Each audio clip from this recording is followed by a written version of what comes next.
بدلہ دے دیا، لیکن کل قیامت کے دن سودا ایمان کا ہوگا۔ اور روایت میں آتا ہے کہ جب ابو طالب دنیا سے جانے لگے تھے، صحیح بخاری شریف کی حدیث پاک ہے، آپ صلی اللہ علیہ وسلم ابو طالب کے پاس آئے اور آ کر کہا آپ کلمہ پڑھ لیں، میرے دان بھی کلمہ پڑھ لیں، آپ کلمہ پڑھ لیں، میں آپ سے وعدہ کرتا ہوں کہ کل قیامت کے دن میں آپ کو جہنم میں نہیں جانے دوں گا، بلکہ اللہ کے کرم سے آپ کو انشاءاللہ جنتی بنا دوں گا۔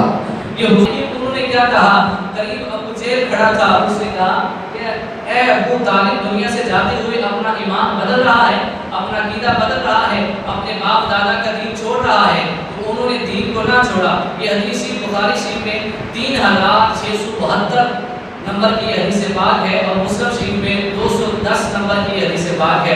قرآن پاک کے بعد مسلمانوں کے نزدیک جو سب سے اہم کتابیں ہیں جن کو سب فرقے مانتے ہیں، پہلے نمبر پر بخاری ہے، دوسرے نمبر پر مسلم شریف ہے۔ اور میں اس سے چھوٹا سا اختلاف بھی کرتا ہوں، ہمارے ایک اہل سنت بھی ہیں علامہ مختار شنعی صاحب امریکہ میں ہوتے ہیں، وہ خطاب کر رہے تھے تو خطاب کرتے کرتے انہوں نے جناب ابو طالب کے ایمان کی دلیل دی۔ اب دلیل دیکھیے گا، دلیل کیا دی؟ کہنے لگے کہ فقہ کا مسئلہ ہے کہ اگر کسی بندے کی پٹی پہ کوئی آگے بندوق رکھ لے اور کہے کہ ایمان کا انکار کر دے، تو فقہ کا حکم یہ ہے کہ وہ دل سے انکار نہ کرے، اوپر سے کہہ دے ٹھیک ہے میں انکار کرتا ہوں، تو وہ کافر نہیں ہوگا، مسلمان ہی رہے گا۔ یہ آیت پڑھ کر پھر کہتے ہیں، یہ مثال دے کر پھر وہ علامہ صاحب کہتے ہیں کہ دیکھو جی، جب اپنی جان بچانے کے لیے کن پٹی پہ گن رکھی گئی تو اس نے کلمے کا انکار نہ کیا تو کافر نہ ہوا۔ تو جس نے حضور صلی اللہ علیہ وسلم کی جان بچائی ہو ساری زندگی، اگر وہ انکار کر دے تو پھر وہ کافر کیسے ہو گیا؟ بھائیو ایمان کی شرطیں دو ہیں، دل سے بھی اقرار کرنا، زبان سے بھی اقرار کرنا۔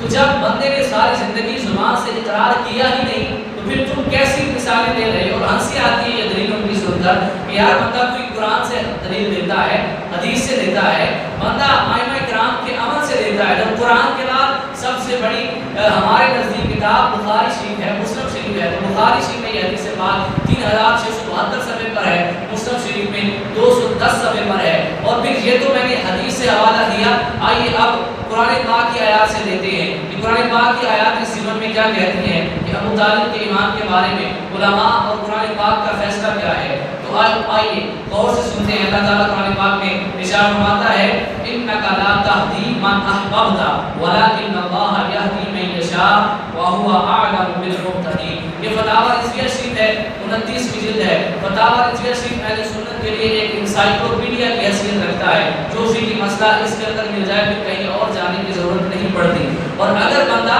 اس کے ساتھ ملتا جلتا بلکہ اس کے اپوزٹ بھی مسئلہ لے آیا آپ کے پاس، میں ایک مسئلہ فتاوی رضویہ سے آپ کو بیان کر کے سناتا ہوں۔ ایک بندہ بات کرتا ہے کہ فتاوی رضویہ میں یہ لکھا تھا، میں اس کے الٹ آپ کو مسئلہ بتاتا ہوں، وہ فلاں کتاب میں لکھا ہے، تو آپ اس سے یہ پوچھیں کہ وہ کتاب کس کی لکھی ہوئی ہے، وہ آپ کو مصنف کا نام بتائے گا۔ اب دیکھیے گا کہ اس مصنف کو کون جانتا ہے، ہو سکتا ہے پورا گجرات بھی نہ جانتا ہو یا پورا پنجاب بھی نہ جانتا ہو، لیکن پورا شاید پاکستان زیادہ سے زیادہ جانتا ہوگا۔ یہ فتاوی رضویہ لکھنے والی شخصیت اعلیٰ حضرت عظیم البرکت امام احمد رضا بریلوی رحمۃ اللہ علیہ، یہ وہ شخصیت ہے شرق سے لے کے غرب تک جہاں بھی چلے جاؤ جو سنی ملے گا وہ تمہیں اعلیٰ حضرت کا ماننے والا ضرور ملے گا۔ جہاں جاؤ گے وہ ان کو ماننے والا ہوگا، جو سنی ہوگا وہ ان کا ماننے والا ضرور ہوگا۔ تو آئیے دیکھتے ہیں کہ یہ کیا لکھتے ہیں۔ یہ کہتے ہیں انک لا تہدی من احببت ولکن اللہ یہدی من یشاء وہو اعلم بالمہتدین۔ ترجمہ، اے نبی تم ہدایت نہیں دیتے جسے دوست رکھو، ہاں خدا ہدایت دیتا ہے جسے چاہے، وہو اعلم بالمہتدین، اور وہ خوب جانتا ہے کہ راہ پانے والے کون ہیں، جو راہ پانے والے ہیں اللہ انہیں خوب جانتا ہے۔ آگے حضرت لکھتے ہیں مفسرین کا اجماع ہے، اجماع کہتے ہیں سب کا ایکا کر لینا، سب کا اکٹھا ہو جانا، سب کا ایک بات میں متفق ہو جانا۔ مفسرین کا اجماع ہے کہ آیت کریمہ ابو طالب کے حق میں نازل ہوئی۔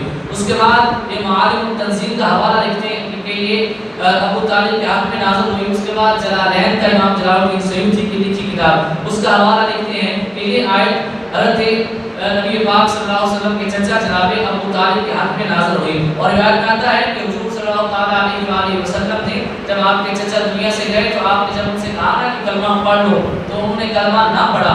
اس کے بعد حضرت عباس رضی اللہ تعالیٰ عنہ آپ حضور صلی اللہ علیہ وسلم کے پاس بیٹھے تھے، بخاری شریف کے حدیث پاک ہے، مسلم شریف میں بھی ہے، میرے آقا صلی اللہ علیہ وسلم سے حضرت عباس کہتے ہیں کہ یا رسول اللہ، ابو طالب نے آپ کے ساتھ بہت وفا کی، آپ کے لیے دنیا سے لڑے جھگڑے، دنیا سے ناراضگی بھول لی، آپ کا انہوں نے بہت خیال کیا، کیا آپ نے ان کو کوئی فائدہ پہنچایا ہے؟